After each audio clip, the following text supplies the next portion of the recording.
نحمده ونصلي على رسوله الكريم اما بعد.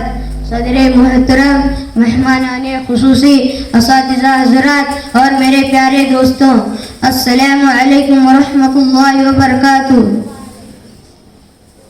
میں جشن یوم جمہوریہ کے اس موقع پر چند باتیں عرض کرنا چاہتا ہوں. آپ سب حسن خوبی واقف ہیں کہ آج ہم سب یہاں اپنے وطن عزیز کا 76واں جشن یوم جمہوریہ منانے کے لیے جمع ہوئے ہیں، اور ہندوستان کی تاریخ میں یہ جشن یوم جمہوریہ 1950 سے بڑی دھوم دھام سے منایا جاتا ہے.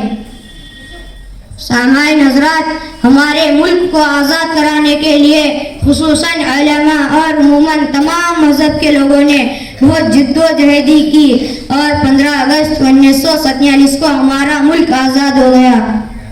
لہذا ملک کو بہتر طریقے سے چلانے کے لیے ایک دستور، ایک آئین ضروری تھا، کیونکہ یہاں پر مختلف زبانیں بولنے والے لوگ رہتے ہیں.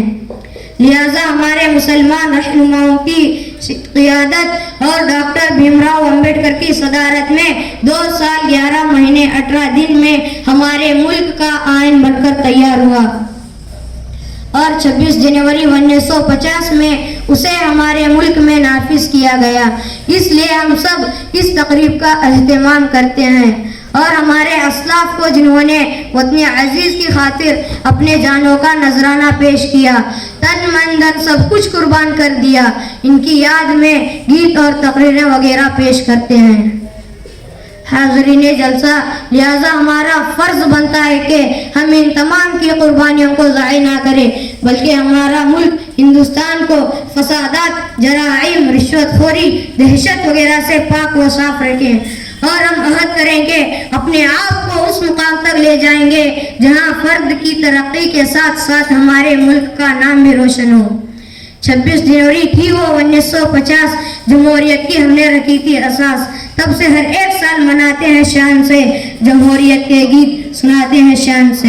یہ نفرت بری ہے نہ پالو اسے، یہ نفرت بری ہے نہ پالو اسے، دلوں میں خلش ہے نکالو اسے.